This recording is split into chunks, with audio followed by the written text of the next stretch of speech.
하늘에 계신 우리 아버지여, 이름이 거룩히 여김을 받으시오며 나라가 임하시오며 뜻이 하늘에서 이루어진 것 같이 땅에서도 이루어지이다.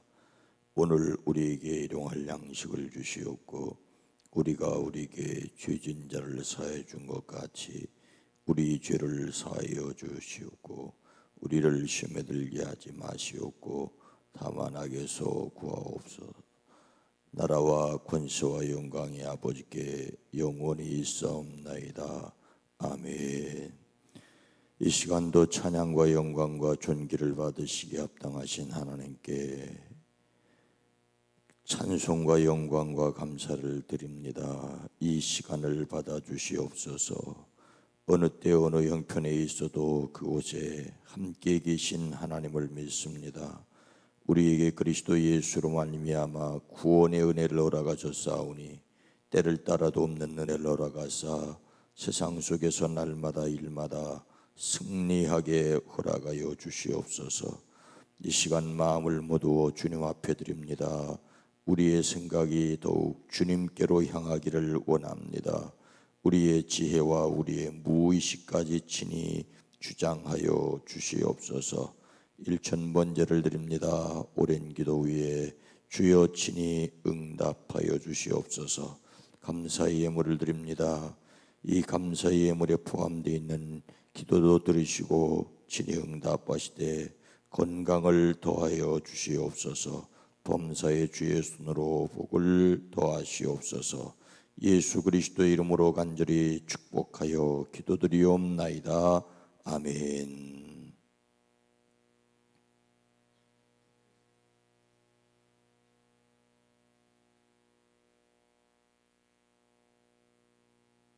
찬송가 214장입니다.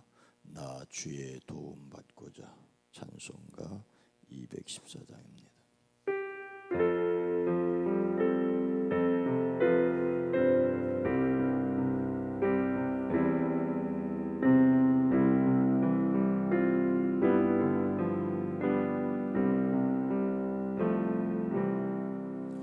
나 주의 도움 받고자 주 예수님께 뵙는다. 그분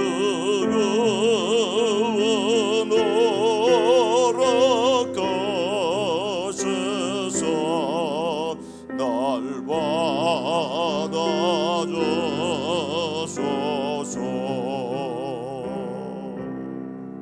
내 모습의 대로 주 받아주소서. 나를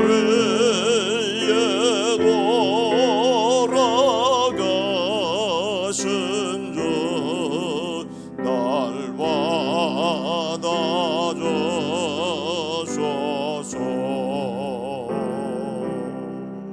큰 죄에 빠져 영적은 나를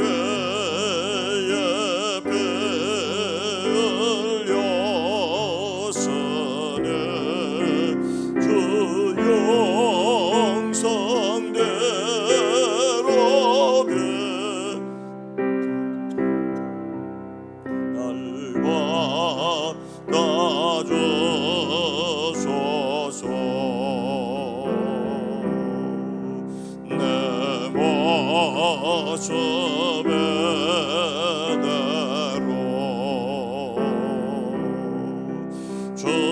받아주소서.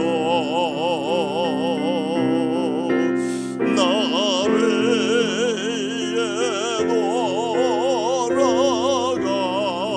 돌아가신 주 날 받아주소서.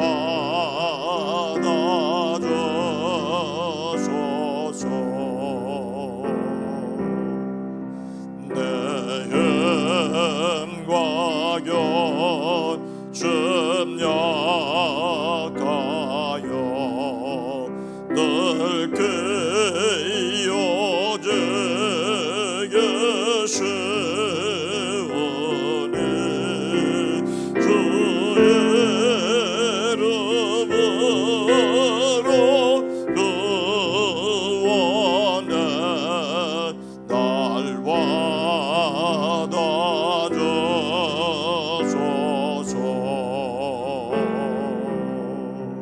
내 모습의 대로 주 받아주소서 날 위해 돌아가신 주 날 받아주소서 내 주님소 발 앞에 나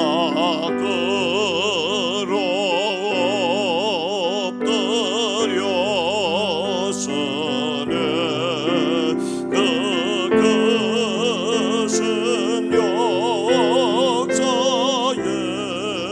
이르게 날 받아주소서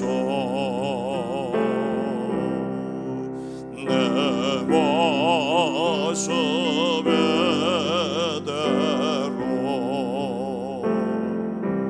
주 받아주소서 날 위해 돌아가신 주 날 받아주소서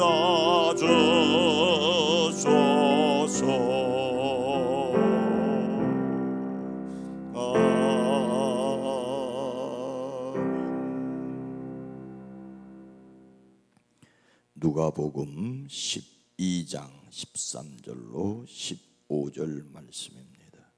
신약성경 114면 누가복음 12장 13절로 15절입니다.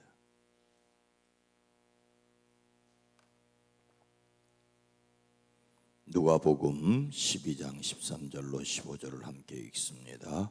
무리 중에 한 사람이 이르되 선생님 내 형을 명하여 유산을 나누게 하소서 하니 이르시되 이 사람아 누가 나를 너희의 재판장이나 물건 나누는 자로 세우느냐 하시고 그들에게 이르시되 삼가 모든 탐심을 물리치라 사람의 생명이 그 소유에 넉넉한 데 있지 아니하느니라 하시고 아멘. 오늘 한날도 그리스도 예수 안에서 승리하시기를 주의 이름으로 축복합니다. 여간해서는 변하지 않는 것이 사람인 듯합니다. 잠언 말씀은 미련한 자를 곡물과 함께 절구에 넣고 공의로 찌을지라도 그의 미련은 벗겨지지 아니하느니라고 하였습니다. 그래도 지혜로운 사람은 고난을 통하여 깨닫습니다. 도가니는 은을, 풀무는 금을 연단하거니와 여호와는 마음을 연단하시느니라고 하십니다. 부활하신 예수님께서는 승천을 앞에 두고 성령 충만을 약속하시지요. 오직 성령이 너희에게 임하시면 권능을 받고 예루살렘과 온 유다와 사마리아와 땅끝까지 이르러 내 증인이 되리라고 하십니다. 성령 받은 교회는 땅끝을 향하여야 했습니다. 그러나 성령 충만 후에도 예루살렘을 벗어나려고 하지 않았습니다. 스데반의 일로 일어난 환란이 있은 후에야 흩어졌습니다. 흩어지지 않으니 하나님께서 강제로 흩어졌습니다. 흩어진 그들은 그곳에서 복음을 전하였습니다. 그 중에 어떤 사람들이 안디옥에 이르러 유대인이 아닌 그리스 사람에게 전도합니다. 비로소 유대인을 넘어 그리스인에게 복음이 전달되게 됩니다. 그런데 어려움을 겪는다고 모든 사람이 하나님께로 돌아오고 하나님의 뜻을 묻고 하나님의 뜻을 행하는 것은 아닙니다. 어려움을 겪으며 일반적으로 취하는 태도는 원망하고 불평하는 거지요. 출애굽하던 이스라엘 백성은 조금만 어려우면 하나님을 원망하고 모세에게 불평하였습니다. 원망하고 불평할 힘도 없으면 낙심하여 주저앉지요. 그런데 사람들은 어려움을 당하면 변칙을 쓰고 꼼수를 부리게 됩니다. 당장 급한 불을 끄고 보자며 돌아가려는 마음이 있습니다. 적당히 타협하고 후일을 도모하자는 등 작전상 후퇴라는 말을 합니다. 어려운 일을 겪을 때 한 발자국 물러서는 것이 나쁜 것은 결코 아닙니다. 어려운 일이 아니더라도 참고 견디고 양보하는 것은 우리의 마음이어야 합니다. 그러나 다시 한번 생각해 보아야 할 것은 새로운 것을 생각하는 창의성이 변칙만은 아니라는 것입니다. 예수님을 담는 성품으로서 창의성은 하나님의 뜻을 행하기 위하여 새로운 관점에서 접근하는 것입니다. 그러니 하나님의 능력으로 성경적 원리로 문제를 해결하는 것입니다. 그래서 교회는 그리스도인들은 어려움을 겪게 될 때에 원리가 무엇이? 하나님의 뜻은 무엇이? 예수님은 무엇을 원하시는지 성경적 원리로 돌아가는 기회로 삼게 되기를 주의 이름으로 축복합니다. 오늘 말씀에서 누가 예수님을 찾아와 무엇을 부탁합니까? 13절 말씀은 무리 중에 한 사람이 이르되 선생님, 내 형을 명하여 유산을 나와 나누게 하소서 하니, 예수님의 말씀을 듣고 있던 사람들 가운데 어떤 사람이 예수님께 내 형에게 명하여 유산을 나와 나누라고 말씀 좀 해 주십시오라고 부탁을 합니다. 모세의 율법에 의하면 재산의 상속은 장자에게 우선권이 있었습니다. 장자에게 3분의 2를 주고 동생에게는 3분의 1을 갖도록 규정하고 있습니다. 그런데 그 유산을 형이 독차지하고 동생에게 전혀 주지 않았던지 아니면 조금밖에 주지 않았던 모양입니다. 아예 아니면 율법이 정한 분배의 규칙이 동생에게는 마음에 들지 않았을 수 있습니다. 동생이라는 이유만으로 형의 절반밖에 받지 않는다는 것이 동생의 입장에서는 억울하였을 수 있습니다. 그래서 많은 사람에게 권위를 인정받는 예수님께 부탁을 하고 있는 것입니다. 예수님께서 형에게 한마디 하면 형이 예수님의 말씀을 들을 것이라고 생각했던 것이겠지요. 그는 예수님께 유산에 대하여 형에게 말해달라고 부탁을 합니다. 근데 예수님은 뭐라고 말씀하십니까? 14절 이르시되 이 사람아 누가 나를 너희의 재판장이나 물건 나누는 자로 세우느냐 하시고, 예수님께서 이 사람아 라고 하신 것은 이미 그 사람을 책망하는 듯한 어투임을 볼 수가 있습니다. 누가 나를 너희의 재판관이나 재산 분배인으로 세웠느냐라고 하십니다. 아니라는 것이지요. 예수님은 사람들의 사사로운 일의 재판관이 아니라고, 자신은 재산 분배인이 아니라고, 예수님은 자신은 아니라고 말씀을 하십니다. 여기에서 이 본문 말씀이 유산을 나누는 일이 중요하지 않다거나 유산을 나누는 문제로 억울한 일을 당해도 좋다는 것을 말씀하고 있다는 것은 아닌 것이 분명합니다. 사람이 사는 세상에는 시시비비를 가려야 할 일은 언제나 있습니다. 문제는 받는 사람은 적게 받은 것 같고 주는 사람은 언제나 많이 준 것 같다는 것입니다. 그래서 율법도 정해놓고 있는 것입니다. 우리나라에서는 상속재산을 나누는 것을 민법에 규정하고 있습니다. 우리나라 민법은 원칙적으로 공동상속인이 합의하는 방식입니다. 전원이 동의하면 그대로 하면 되는 것입니다. 합의가 이루어지지 않으면 민법에 정한 규정에 따라 법정 상속분에 따라 상속재산을 분할하게 됩니다. 변호사에게 가면 됩니다. 그런데 예수님은 재물에 대한 어떤 원칙을 말씀하고 계십니까? 15절에 보니까 그들에게 이르시되 삼가 모든 탐심을 물리치라. 사람의 생명이 그 소유에 넉넉한 데 있지 아니하니라 하시고, 예수님은 얼마를 나누지 말라고 말씀하신 것이 아니라 탐심을 조심하라고 말씀을 하고 있습니다. 재산이 차고 넘친다고 해도 사람의 생명은 거기에 달려있지 않다고 예수님은 말씀하고 있습니다. 소유의 넉넉함에 생명이 달려있지 않습니다. 우리는 여기에서 소유, 즉 돈에 대해서 늘 정리를 해야 합니다. 성도들이 물질에 관하여 흔히 이중적인 태도를 취할 수 있습니다. 돈 그 자체를 죄악으로 여겨 멀리하면서도 그럴 수 없으니 속으로 끙끙 앓을 수 있다는 것입니다. 그러나 여러분, 돈 그 자체는 선도 아니고 악도 아니라는 사실을 먼저 기억해야 합니다.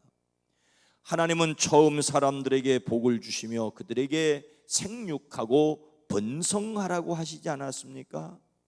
하나님께서는 이삭이 그 땅에서 농사하여 그 해에 100배나 얻게 하셨습니다. 이삭은 창대하고 왕성하여 마침내 거부가 되어 양과 소가 떼를 이루고 종이 심이 많게 되었습니다. 함께 살던 이웃의 블레셋 사람들이 그를 시기할 정도로가 되었습니다. 물질도 하나님이 주시는 복입니다. 그러나 물질이 많은 사람은 하나님께 많은 복을 받았다라고 단정하지는 마십시오. 성경은 돈을 사랑함이 일만하게 뿌리가 되나니 이것을 탐내는 자들은 미혹을 받아 믿음에서 떠나 많은 근심으로써 자기를 찔렀도다라고 하십니다. 그리고 계속해서 돈을 사랑하지 말고 있는 바를 족한 줄로 여기라. 그가 친히 말씀하시기를 내가 결코 너희를 버리지 아니하고 너희를 떠나지 아니하리라고 말씀하십니다. 그래서 우리는 소유를 하나님이 주신 복으로 누리면서도 탐욕에 빠지지 않는 지혜를 가져야 하는데 이것이 결코 쉽지 않다는 것입니다.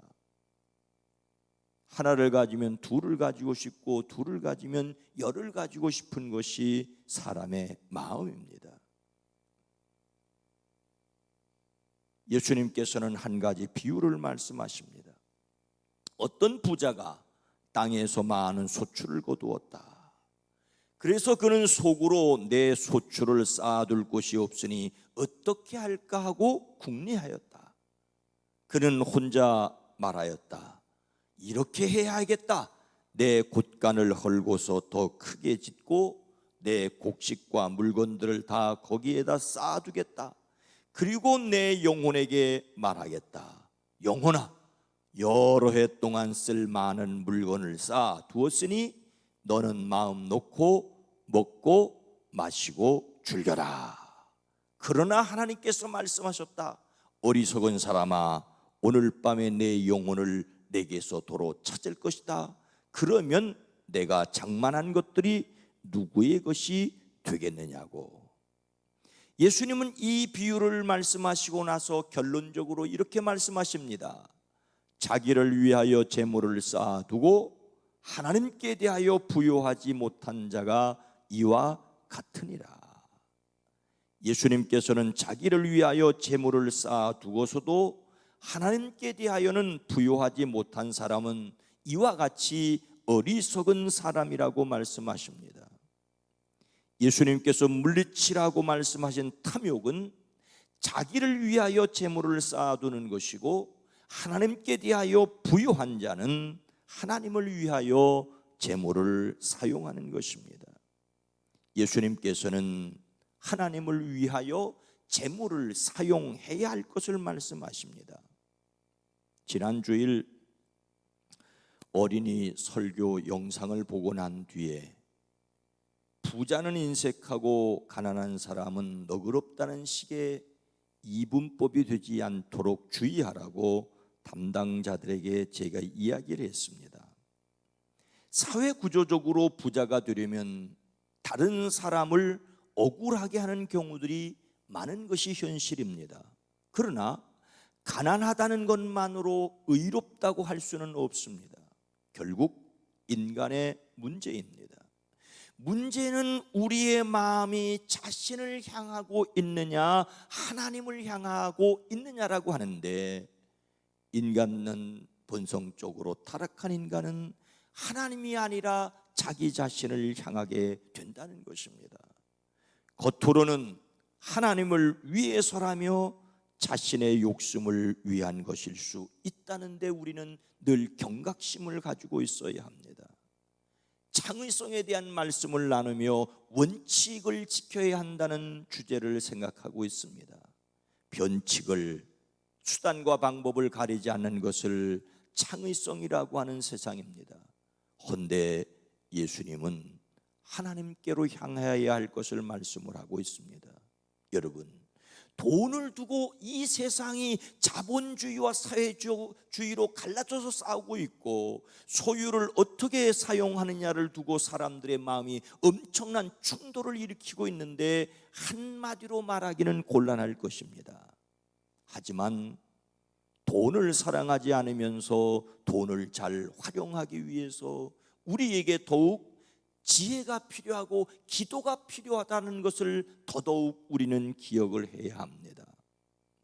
제 생각에는 아직 완전하지 못하지만 부자로 사는 사람 앞에서 배 아파하지 않고 가난하게 살겠다는 배짱, 다른 말로 하나님이 먹이신다는 믿음을 가져야 하겠습니다.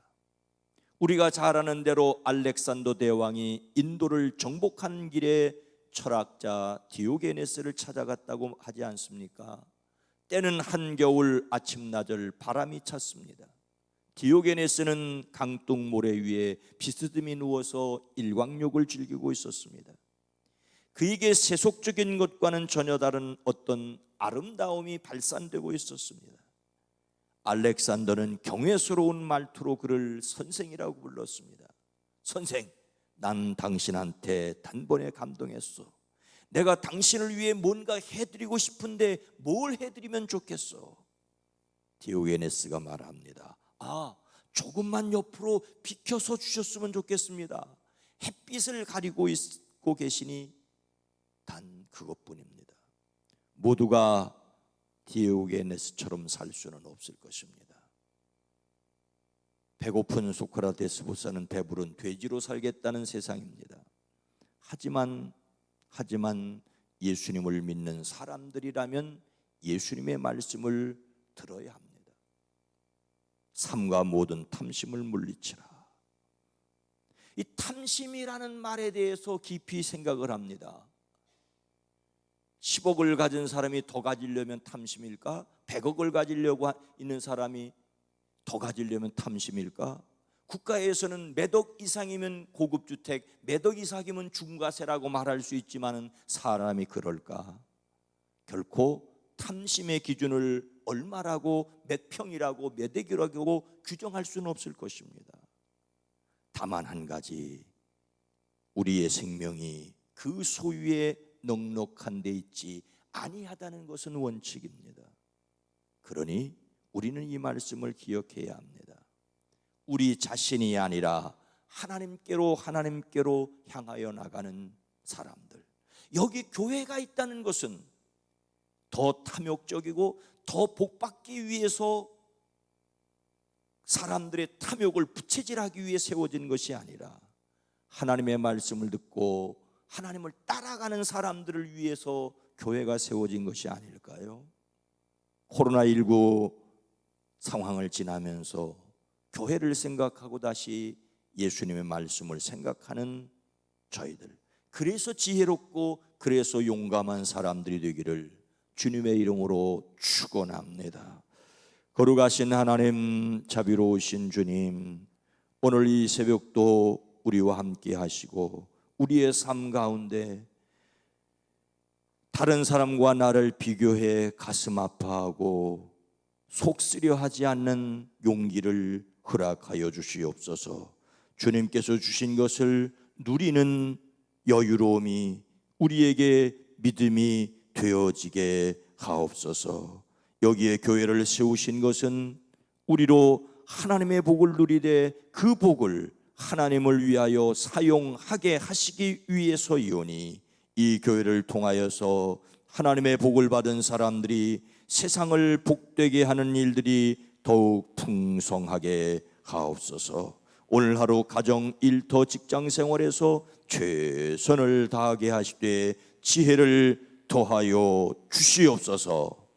이제는 우리 구주 예수 그리스도의 은혜와 하나님 아버지의 만극하신 사랑하심과 성령님의 감화 감동 내주 교통하심이 우리 가운데 이제로부터 영원토록 함께 계시옵기를 간절히 축원하옵나이다.